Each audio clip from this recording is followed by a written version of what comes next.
Halo kawan-kawan, fenomena intoleransi di masyarakat kerap terjadi dan belum selesai. Namun, kita lalai seakan hal tersebut bukanlah sebuah ancaman. Ternyata, fenomena tersebut penting untuk kita bahas, untuk sama-sama kita sadari bahwa ternyata fenomena tersebut menjadi salah satu ancaman besar bagi persatuan dan keberagaman di Indonesia. Oleh karena itu, kita akan mengulas fenomena tersebut di Jaga Ragam.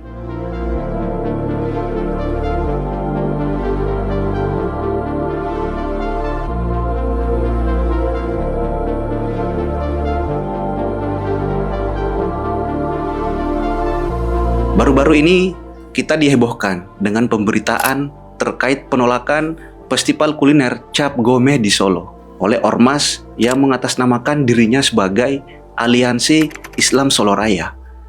Memang menjadi topik yang menarik untuk dibahas dari sudut pandang keberagaman khususnya di Indonesia.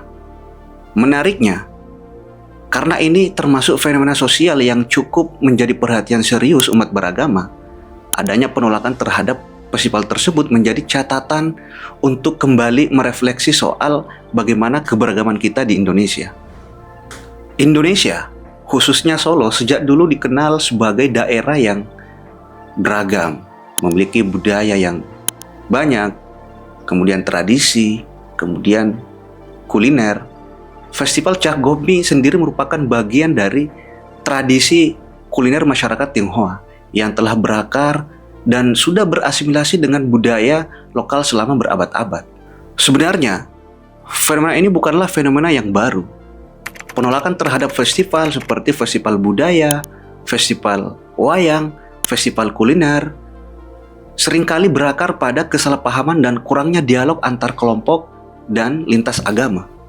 Yang diperlukan adalah forum diskusi yang melibatkan semua pihak untuk mencari solusi yang menghormati keberagaman sekaligus menjaga harmonisasi sosial.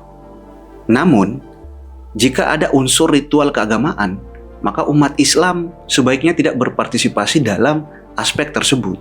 Pertanyaannya kemudian adalah, apakah masih ada umat Islam yang nggak mengetahui apakah makanan itu halal atau haram? Sepertinya semua umat Islam yang ada di Indonesia itu sudah tahu bahwa ini makanan halal dan itu makanan haram. Ini Indonesia, bukan negara lain. Sebagai bangsa yang menjunjung tinggi soal Bhinneka Tunggal Ika, penting bagi kita untuk memahami bagaimana keberagaman budaya bukanlah sebuah ancaman, tetapi justru aset berharga bagi Indonesia. Sejak dulu, budaya lokal dan budaya yang dibawa oleh berbagai etnis telah berbaur dan saling mempengaruhi. Indonesia didirikan atas prinsip berbeda-beda tapi tetap satu. Keberagaman budaya termasuk tradisi kuliner adalah kekayaan yang menjadi ciri khas bangsa ini. Festival kuliner Cap Gomeh sebenarnya bisa menjadi wadah untuk mempererat persatuan melalui apresiasi terhadap kekayaan kuliner yang ada. Dalam konteks ini, penolakan terhadap festival semacam ini patut dikaji lebih dalam. Apakah benar festival tersebut mengancam nilai-nilai agama tertentu atau justru mencerminkan kekayaan budaya yang harus kita jaga bersama?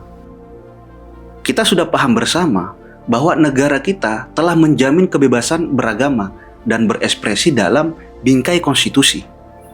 Sehingga perbedaan seharusnya menjadi peluang untuk berdialog, bukan alasan untuk menolak keberagaman. Apalagi menolak festival makanan dengan dalih makanan non-halal. Bisa jadi kita justru memutus mata rantai rezeki orang, di mana di dalam Islam sendiri kita mengenal konsep tasamu, atau lebih akrab di telinga kita adalah konsep toleransi.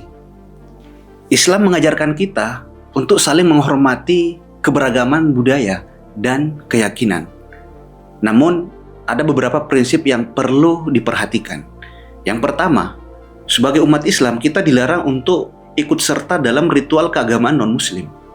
Al-Quran sangat jelas menyatakan bahwa lakum dinukum waliyadin, untukmu agamamu dan untukku agamaku. Kedua, mengenai festival kuliner, jika murni sebagai acara budaya dan kuliner tanpa ada unsur ritual keagamaan, maka pada dasarnya tidak ada larangan bagi umat Islam untuk menghadirinya. Ketiga, Islam juga mengajarkan untuk menjaga keharmonisan sosial dan menghindari konflik. Sebagaimana dalam Al-Quran, surah Al-Hujarat ayat 13, yang artinya Allah menciptakan manusia berbangsa-bangsa, bersuku-suku, tidak lain hanya untuk saling mengenal. Dari ayat tersebut, kita perlu merefleksi gerakan sosial kita.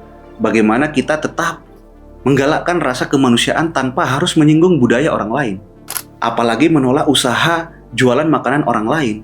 Soal makanan itu halal atau haram, yang terpenting adalah bagaimana kemanusiaan kita terus menghargai orang lain.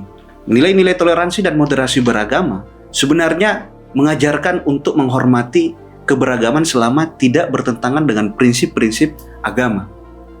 Perayaan kuliner pada dasarnya adalah perayaan atas kenikmatan makanan yang bisa dinikmati oleh masing-masing kalangan. Islam bisa membeli makanan yang halal, sedangkan non-muslim juga bisa membeli makanan yang dianggapnya juga halal. Kita perlu mengingat bahwa keberagaman adalah anugerah yang harus dijaga dan dirawat bersama-sama. Tradisi kuliner bisa menjadi jembatan pemersatu, bukan pemisah. Dengan pendekatan yang inklusif dan dialog yang konstruktif, kita bisa mengatasi perbedaan demi terciptanya harmoni sosial yang lebih baik.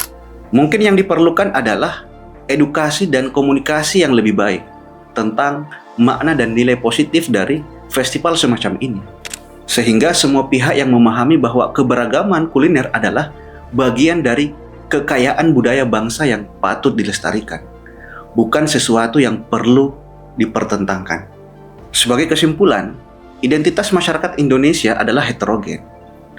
Kompleksitas suku, budaya, agama, dan kepercayaan lokal lainnya adalah bagian dari keniscayaan.